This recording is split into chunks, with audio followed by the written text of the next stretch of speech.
El lugar de la crucifixión. La sangre de Jesucristo. Y el arca del pacto. El lugar de la crucifixión está encima del arca de la alianza. Un terremoto abre grietas entre el lugar de la crucifixión y el arca. La sangre fluye por las grietas, llegando hasta el arca de la alianza. Contenido. Primero. El monte Moría. Segundo. El lugar de la calavera. El Gólgota. Tercero. Que decía en el madero. Cuarto. Crucificado un miércoles y resucitó el Shabbat a las 3 p.m. Quinto. Jesucristo es asesinado después de 3 años y medio. En la semana 70 de Daniel. Sexto. La almohada de Jacob. Séptimo. La tumba del jardín. Octavo. La estatura de Yahshua, 10 metros de altura. Noveno. Examinando la sangre encontrada. Décimo. Otros intentaron entrar pero no pudieron. 11º. La última experiencia de Ron. 12º. ¿Cuándo saldrá toda esta evidencia?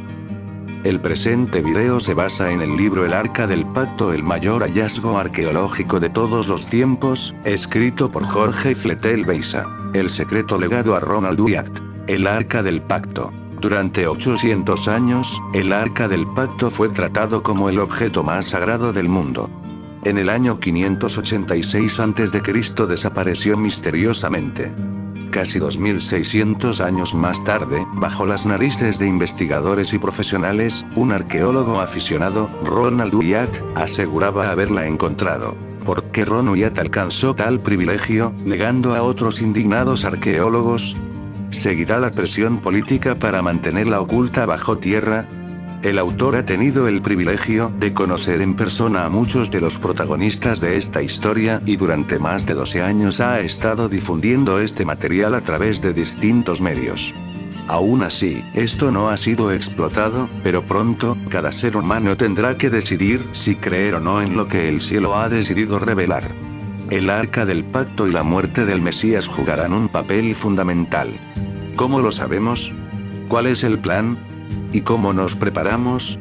Usted podrá descubrirlo en las páginas de este libro. Introducción. Ron Wyatt, 1933-1999. Se presenta aquí la aventura de Ron Wyatt en Jerusalén, que guiado por Dios, hace los descubrimientos. El lugar de la crucifixión, cerca del monte Gólgota, la tumba de Jesús, y el arca de la alianza. Fue un arqueólogo, de entre sus muchos descubrimientos mencionaré cuando entre los años 1978 al 1982, descubrió el lugar exacto de la crucifixión de Yahshua el Mesías, Jesucristo.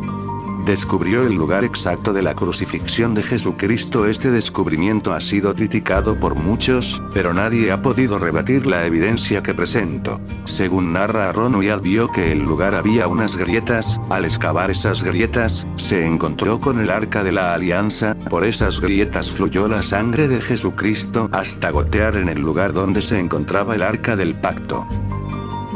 Primero. El monte Moría. El monte Moría y Abraham en Génesis 22:2, y dijo: Toma ahora tu hijo, tu único, Isaac, a quien amas, y vete a tierra de Moría. El monte Moría es donde precisamente Dios ordena a Abraham sacrificar a su hijo Isaac, y vete a tierra de Moría, y ofrécelo allí en holocausto sobre uno de los montes que yo te diré. Pero Dios le detiene la mano y aparece un cordero atrapado en unas zarzas, para ser ofrecido en sacrificio. Un símbolo de Jesucristo. El monte Moría y Salomón, en este monte, es donde precisamente, el rey Salomón edificó su famoso templo, el primer templo de Jerusalén.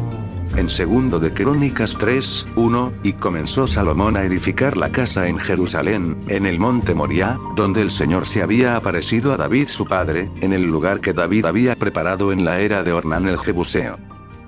Nótese las ubicaciones de el lugar del templo, y la colina de la calavera. Nótese las ubicaciones de, primero, la tumba del jardín. Segundo, el punto más alto del Moría, la gruta de Jeremías. Tercero, la calavera. Cuarto, la puerta de Damasco.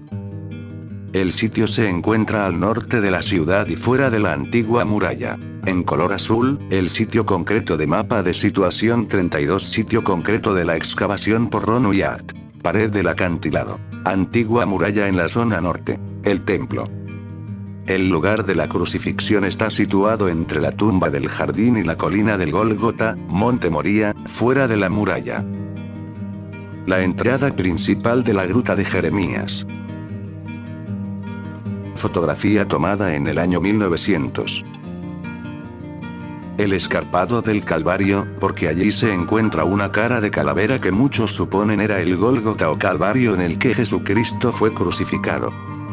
El Gólgota o Calvario en el que Jesucristo fue crucificado. El Gólgota o Calvario en una fotografía actual.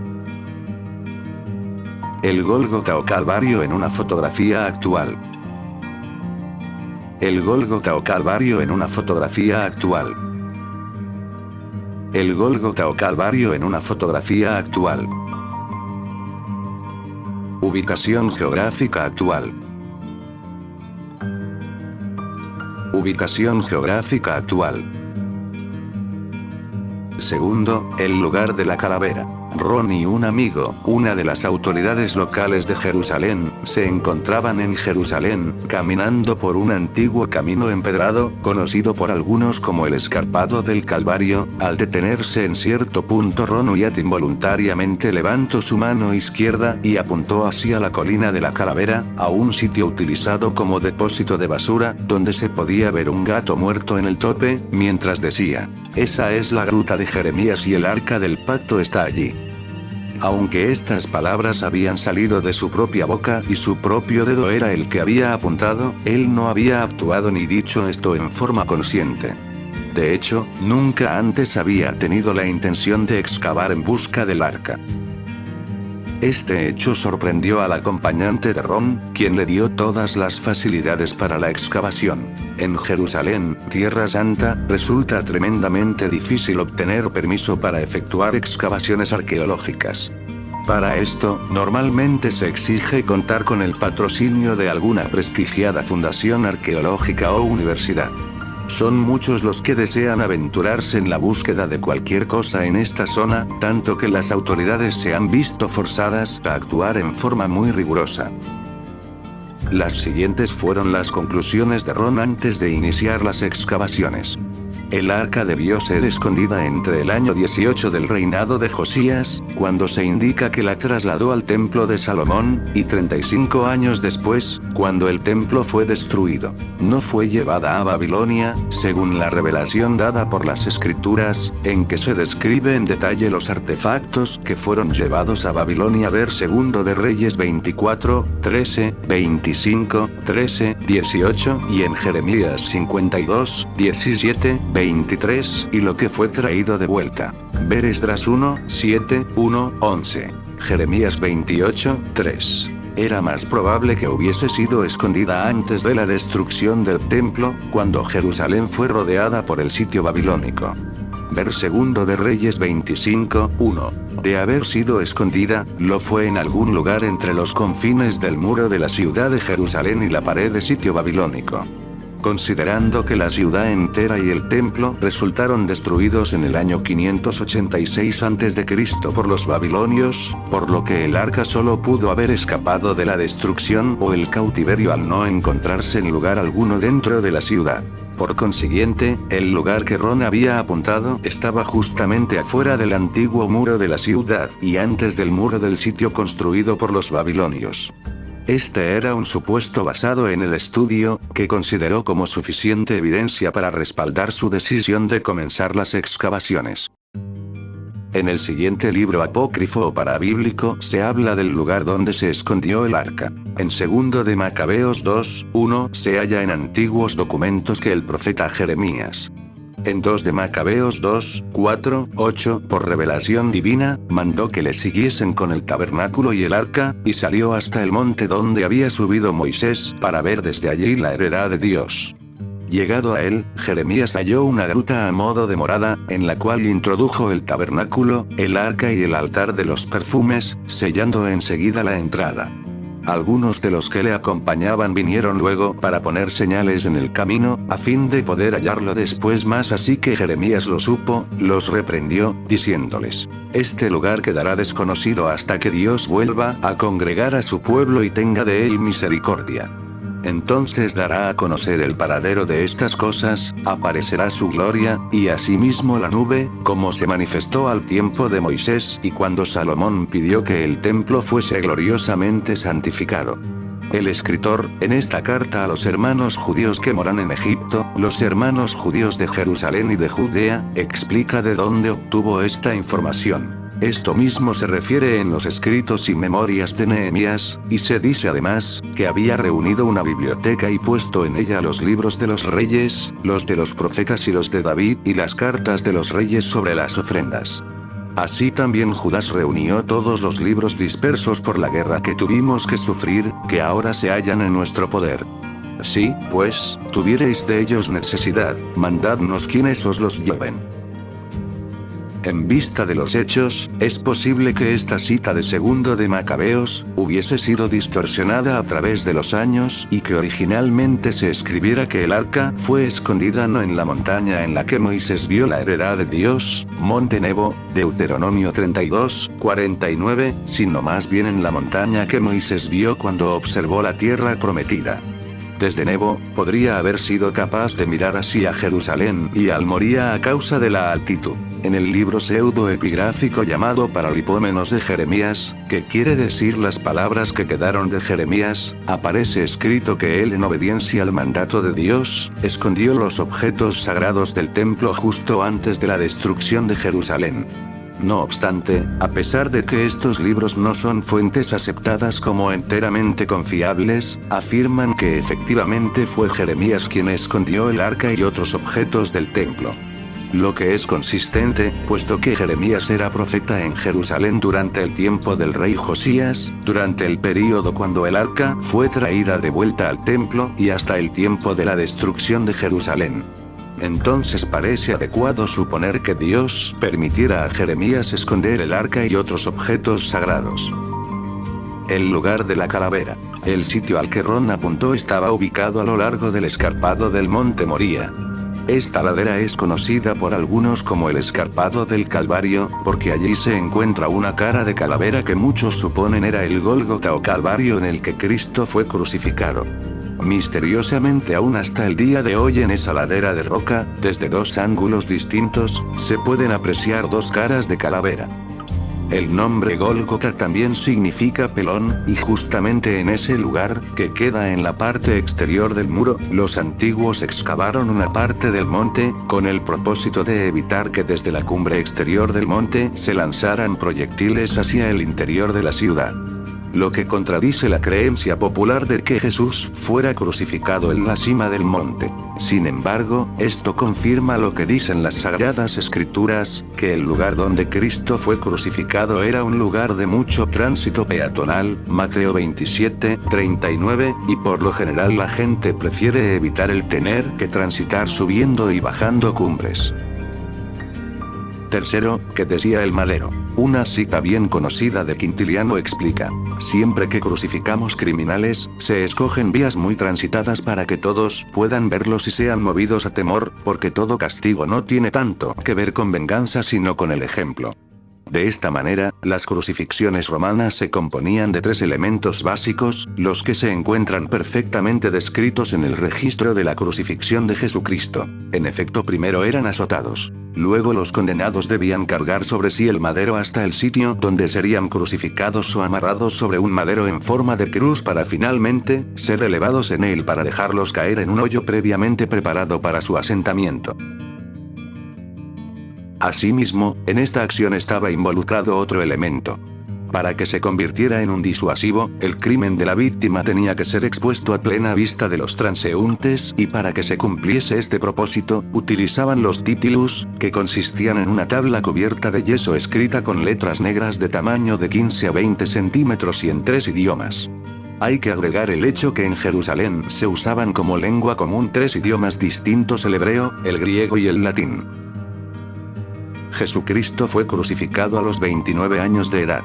Jesucristo nació el 11 de septiembre del año 3 a.C., por lo que al momento de la crucifixión del Mesías, que aconteció el miércoles 26 de abril del año 28, Jesucristo tenía la edad de 29 años con 7 meses. El paganismo dice que Jesucristo tenía 33 años al momento de su sacrificio en el madero y que comenzó su ministerio a los 30 años de edad. El número 33 ha sido paganizado, y no tiene ninguna relación con Jesucristo. Juan 19, 19 al 22. En la inscripción que se leía en el madero, cuando Yahshua fue puesto en el madero, tenía 3 inscripciones como podemos leer en Yohanan 19. Por favor. Pilato escribió en un letrero de piedra y lo puso sobre el madero, y la escritura decía: Yahshua Hanosri Bemelech Hayaudin. Muchos judíos leyeron esta inscripción porque el lugar donde Yahshua estaba cerca de la ciudad. Y estaba escrito en hebreo, en griego y en latín. Por eso los principales Juanim, o sea los sacerdotes, mal traducido, de los Yehudim, de los judíos, decían a Pilato: no escribas el rey de los judíos, sino el que dijo ser rey de los judíos. Siguiente. Pilato respondió: lo que he escrito, escrito está. Pilato respondió: lo que he escrito, escrito está. Estas palabras fueron puestas en Pilato por medio del Ruach HaKodesh. La siguiente. ¿Qué es lo que decía en el madero que escribió Pilato? Yahshua Hanosri Bemelech Hayahudim. Y si tú ves, dice Yod, Hei, Vav, Hei. Yahweh. Yahweh es su nombre. Yahweh es su nombre. Yahshua HaMashiach vive. Yahshua HaMashiach vive. Yahshua HaMashiach vive. Aleluya. Aleluya. Aleluya. Le galera al eterno Ajim. Bendito es el Abacados.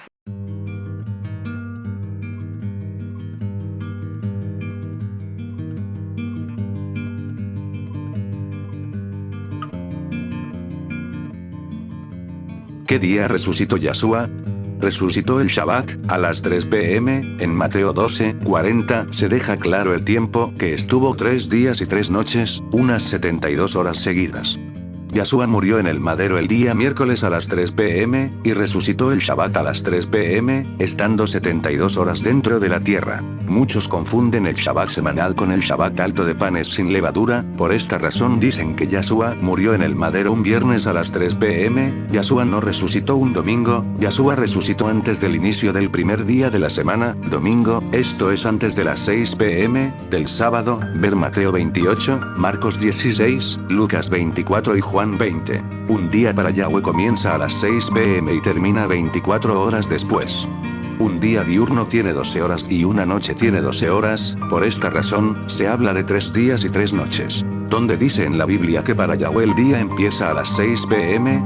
Lo dice en el primer capítulo del libro de Génesis, y repite: y fue la tarde, anochecer, y mañana, día diurno. Nótese cómo para Yahweh el día comienza al anochecer, y termina con el día diurno.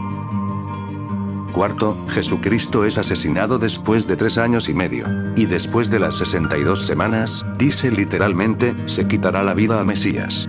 Es decir, después del período de 62 semanas junto con la secuencia de eventos de la profecía, al Mesías se le daría muerte justo durante el transcurso de la semana número 70. Este texto no nos dice exactamente cuánto tiempo después. Se requiere una frase específica para poder situar el preciso espacio de tiempo de este evento. Veremos dentro de poco, que la profecía nos entrega información sobre ese preciso espacio temporal en el próximo verso. Por ahora, la expresión claramente indica que el Mesías no moriría por causas naturales. Sería asesinado. Hará César el sacrificio y ofrenda. Daniel 9:27. Y a la mitad de la semana hará César el sacrificio y la ofrenda.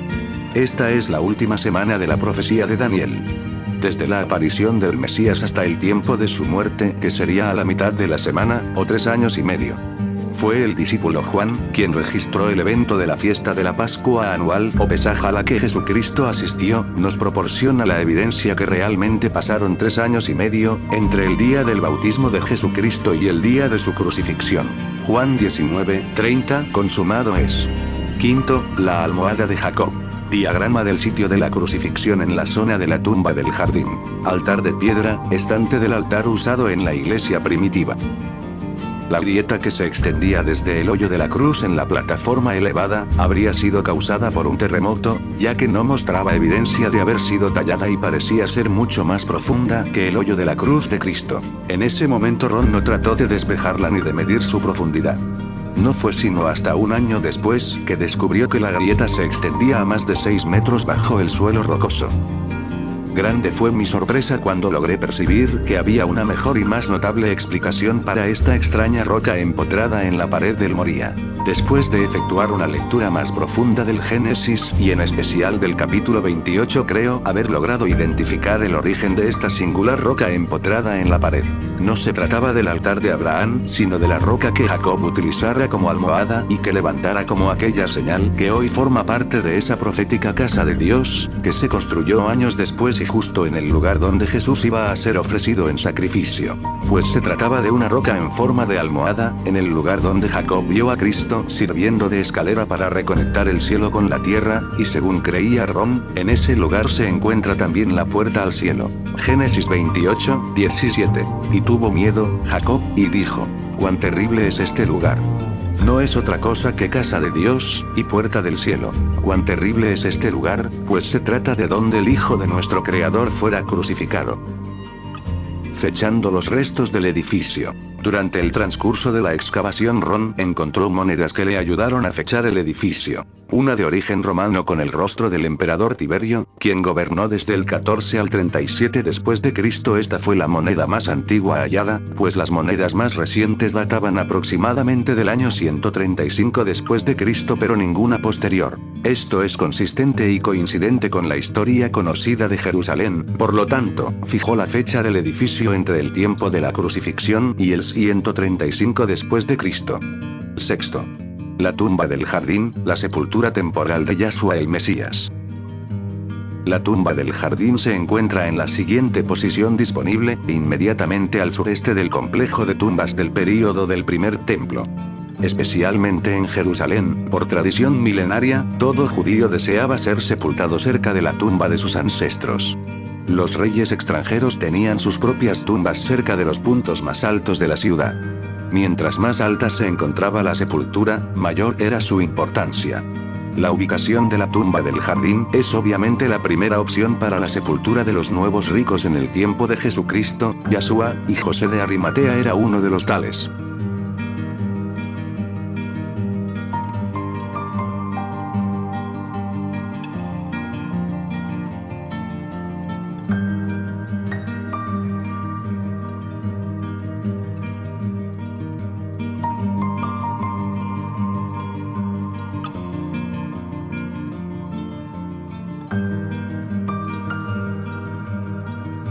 Midiendo la tumba y la posible estatura de Yahshua, Jorge Fletel Beissa escribe que pudo acceder a la parte interior de la tumba y pudo realizar mediciones de la tumba. Si descontamos unos 5 centímetros a cada extremo para alguna almohada de género, lienzos y sudarios típicos, tendríamos 80 metros de espacio entre los pies y los hombros, más unos 30 centímetros que aproximadamente se requerirían para el cuello y la cabeza. Entonces llegamos a 10 metros de altura, lo que me pareció bastante alto para una persona de esa época, pero recordé que el rey Saúl, según 1 Samuel 10:23, pasaba de hombros hacia arriba a todos los de su época, y que el joven David fue vestido con sus ropas y armadura, ver 1 Samuel 17:38, por lo que era lógico suponer que David también era un hombre alto, pues incluso no se complicaba mucho en utilizar la enorme espada del derrotado gigante Goliat.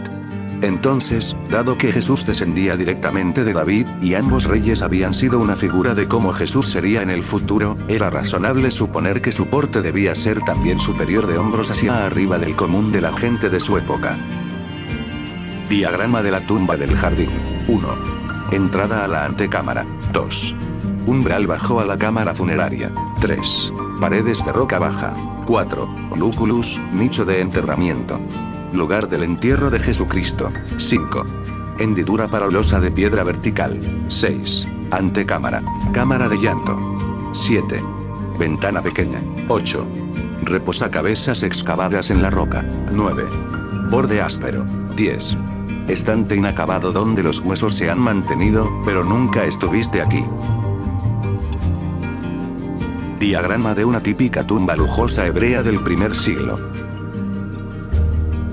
Regresemos al momento del descubrimiento del Arca del Pacto, o también llamado Arca de la Alianza. Un acceso en el complejo de túneles y cuevas al interior del Monte Moría. Ron Wyatt en los 4 años de excavación. Ron en un estrecho acceso. Ron, lleno de asombro, se dio cuenta que la grieta en el cielo era el final de aquella grieta que había encontrado en el hoyo elevado de la cruz, a muchos metros sobre él, y que la sustancia negra era sangre, que había fluido a través de la grieta hasta el interior del cofre de piedra. Por otra parte, él sabía que el Arca del Pacto estaba en el interior de este cofre de piedra.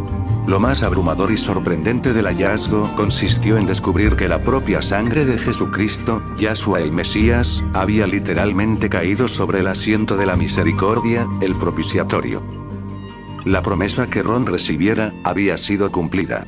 Encontró el Arca del Pacto precisamente en ese viaje, y aunque no pudo poner sus ojos sobre ella, entre frustración y lamentos, recibió de nuevo otra muy fuerte impresión, como si Dios le dijera: yo solo prometí que la encontrarías y no que la extraerías. En un viaje posterior, le solicitó a un ayudante que permaneciera en el hoyo de la cruz que suponía se encontraba justo arriba de la grieta producida por un terremoto, mientras tanto él introduciría una cinta metálica de medir a través de la grieta en el cielo de la cámara. Esta se desplazó hasta alcanzar el hoyo de la cruz, y cuando el ayudante la tomó para mostrarle que ya había llegado arriba, Ron se dio cuenta que la grieta se extendía a través de unos 20 pies o 6 metros de roca sólida. Verificando si el arca estaba en el cofre, Ron perforó con un taladro el cofre de piedra, y luego usando un colonoscopio pudo ver en el interior del cofre de piedra. Como el aparato no permite ver áreas amplias y poco espacio disponible para maniobrar, con solo una pequeña amplitud de rotación, no pudo ver gran cosa, pero fue suficiente para tener la certeza que en verdad se trataba del Arca del Pacto. El contenido de la cámara o cofre. Los objetos que pudo ver en la cámara y que identificó son: primero, el Arca del Pacto completa, cofre y tapa, asiento de la misericordia, lo que se encontraba al interior del cofre de piedra. Segundo, la mesa de los panes de la proposición. Tercero, el altar del incienso que se acostumbraba a ubicar al frente del velo divisorio del lugar santo y santísimo. Cuarto, un incensario de oro. Quinto, el candelabro de 7 brazos o menorá, que no tenía velas, sino unas pequeñas lámparas de aceite arqueadas construidas en los extremos de los brazos del candelabro. Sexto, una espada muy grande de 1,58 metros de largo que, supuestamente la del gigante Goliat, 1 de Samuel 22:10. Séptimo, un efod, pieza de ropa que los sacerdotes israelitas usaban como símbolo de su oficio sagrado. Artísticamente, bordado en oro, azul, púrpura y escarlata, Éxodo 28:3-6. Octavo, una mitra, ornamento que usaba el sumo sacerdote en la cabeza, Éxodo 28:4, Levíticos 8:9, Zacarías 3:5, con una figura de fruta de granada de marfil en la punta. Noveno, un peso de bronce de un siclo, medida hebrea para peso. Décimo, numerosas lámparas de aceite hechas de arcilla. 11º, un aro metálico que parecía servir para sostener una cortina o algo similar. Examinando la sangre encontrada, todos quedaron tremendamente sorprendidos, incluyendo su esposa, cuando Ron habló por primera vez en público acerca de los resultados de los exámenes efectuados a los restos de sangre que había extraído de aquella que bajó desde la cruz hasta el asiento de la misericordia en el Arca del Pacto. Todas sus aseveraciones acerca de esto pueden apreciarse en los vídeos grabados de sus presentaciones. Aquí se detalla la traducción de una presentación efectuada personalmente por él a fines de los años 90 en Australia, donde se presenta una persona del público y le dice: buenas tardes Ron y muchas gracias por habernos invitado a todos gratis. Mi pregunta es, usted dice que hizo que la sangre de nuestro Señor fuera examinada por los israelitas. ¿Es correcto?, responde él. ¿Cuál fue la determinación de eso?, pregunta ella.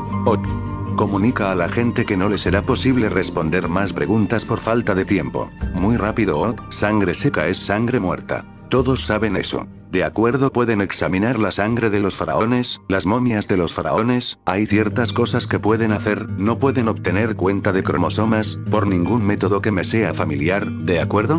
Las cosas siguen cambiando, yo no profeso saberlo todo, no obstante, no hay ninguna manera que yo conozca en la que podamos obtener cuenta de cromosomas de sangre muerta, se puede obtener algunas otras cosas pero no cuenta cromosómica, ¿de acuerdo?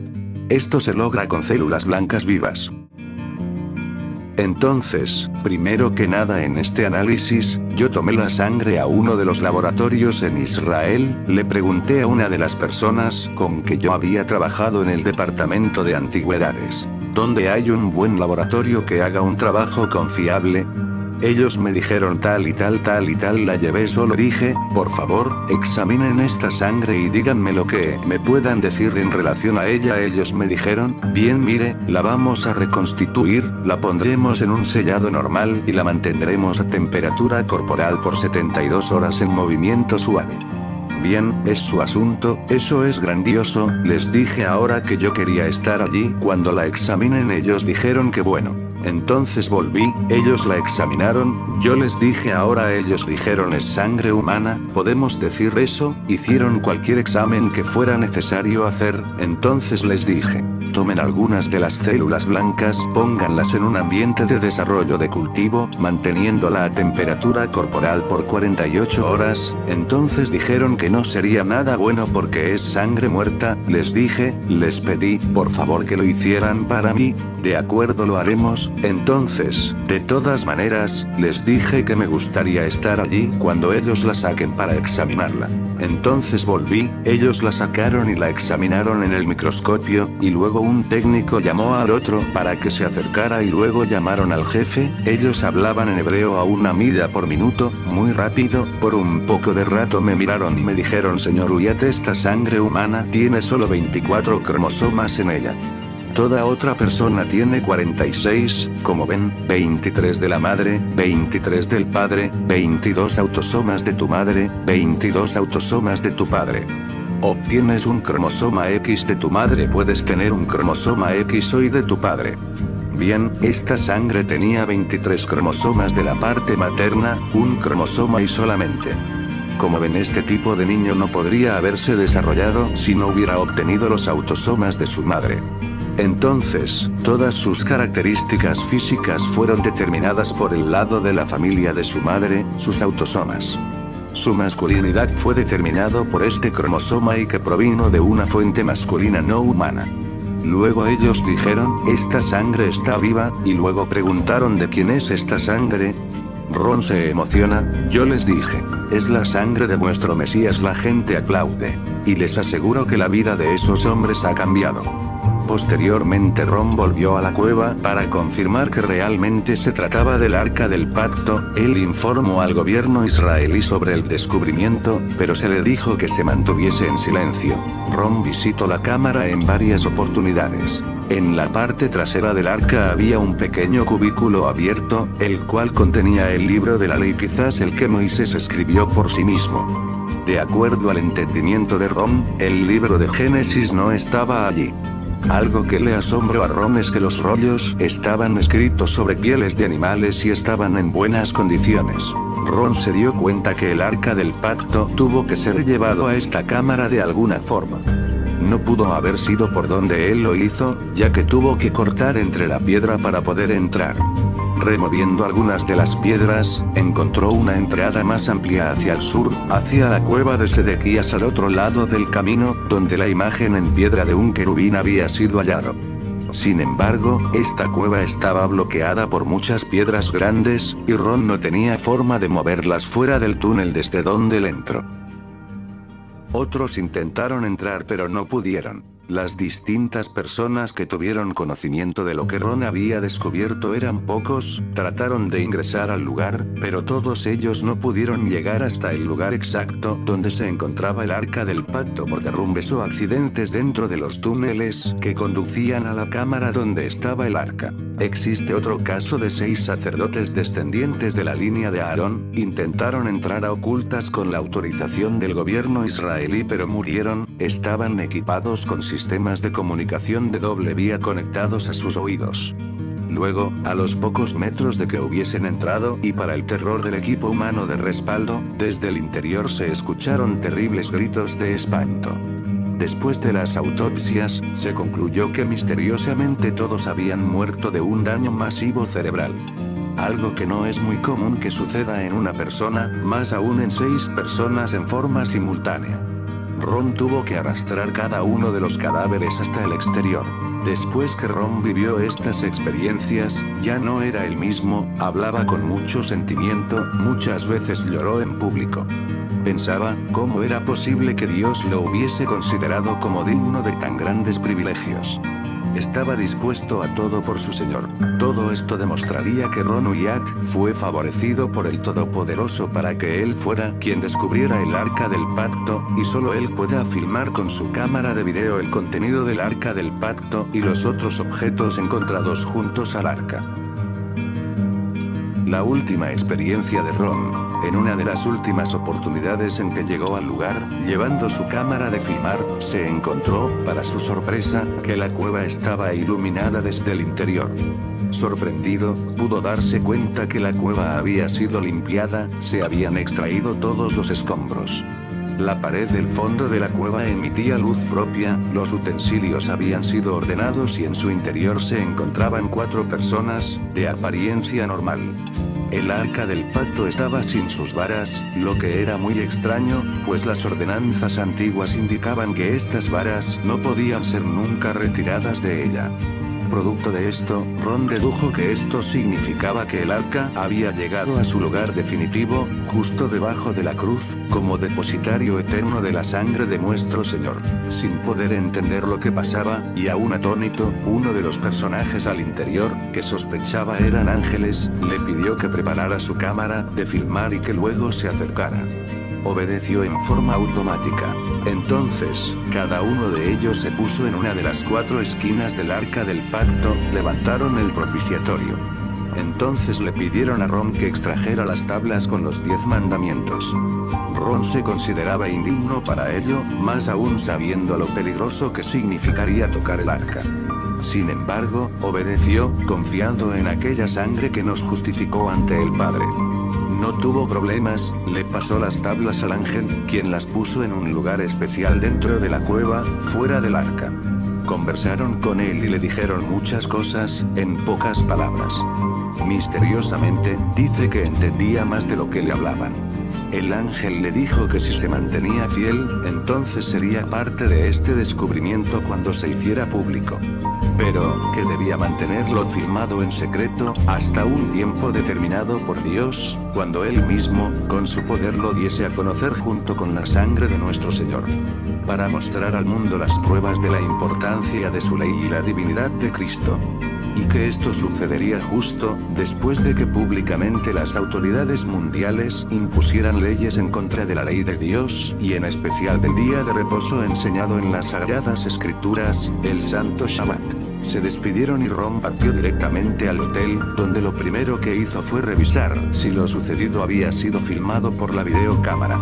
Nunca antes se había filmado con éxito el arca, o a un ángel, dentro de lo conocido, por lo que sintió que la responsabilidad era muy grande, más aún cuando se encontraba tan enfermo, aquejado de cáncer al colon, enfermedad que llegó a ser la causa de su muerte. Decidió volver al lugar. El ángel que conversaba con él se acercó preguntándole qué sucedía. Ron le hizo saber su temor y que por lo tanto no se sentía capaz de dar verdadera seguridad a esta cinta. El ángel sonrió, recibió la cinta y la puso en el mismo lugar de la cueva donde antes había puesto los 10 mandamientos. La cinta de video que está esperando al lado de las tablas de la ley, darán crédito a Ron Wyatt como a quien Dios reveló este maravilloso tesoro. El 4 de agosto de 1999 falleció, relativamente joven, a la edad de 66 años, después de una prolongada enfermedad y con la esperanza de haber sido útil a la causa para la salvación de muchos. Para finalizar, los ángeles le dijeron a Ron cuando el Todopoderoso tenía planeado enseñar esto al mundo. En el tiempo apuntado por Dios, cuando la ley dominical sea forzada a guardarse, poco después de esto, estas tablas serán mostradas al mundo. Se le dijo a Ron Wyatt que estas tablas serían presentadas con la evidencia de la sangre, cuando la ley de la marca de la bestia, cuando la ley dominical sea forzada a guardarse. Primero, la marca de la bestia, como el último gran engaño. Segundo, Guardar la ley dominical obligatoriamente. Tercero. Una falsa salvación, y la verdadera salvación. El ángel estaba hablando sobre la marca de la bestia, mencionada en Apocalipsis 13 y 14, como el último engaño y prueba que vendrá sobre el mundo antes de la segunda venida de Cristo. La ley y la sangre de Cristo es un testimonio contra la versión hecha por el hombre de los mandamientos de Dios, la cual será forzada sobre la gente de todo el mundo. También confrontará las condiciones erróneas de la salvación que han sido predicadas por muchas personas y líderes religiosos. Explicando la fiesta bíblica del Pesaj, Pascua. En el libro de Levítico 23 se habla de la fiesta bíblica del Pesaj, que significa pasar por alto. Pesaj o la Pascua tiene como mandamiento tener una cena especial para recordar la noche que salió el pueblo de Israel de Egipto. El mes primero del año nuevo se llama Nisán. Entre marzo y abril, cada mes comienza con la luna nueva, en el atardecer. Desde el primer día del mes de Nisán, se van contando los 14 días consecutivos. Se va contando cada atardecer cuando la luna vuelve a salir, y va creciendo. Cuando se llega al día 14 en esa noche se celebra la cena memorial de Pesaj. La fiesta de la Pascua se celebra el día 14 del mes primero del año nuevo, 14º día de Nisán. En la Biblia el Eterno nos dio un calendario anual guiado por la luna. Hoy en día recordamos que el Cordero verdadero de nuestra liberación es Yahshua, Jesucristo, quien se entregó como ofrenda el mismo día de la festividad. Las festividades bíblicas de primavera son: primero, Pesaj, Pascua; segundo, Matzot, panes sin levadura; tercero, Bikurim, primicias; cuarto, Shavuot, Pentecostés o semanas;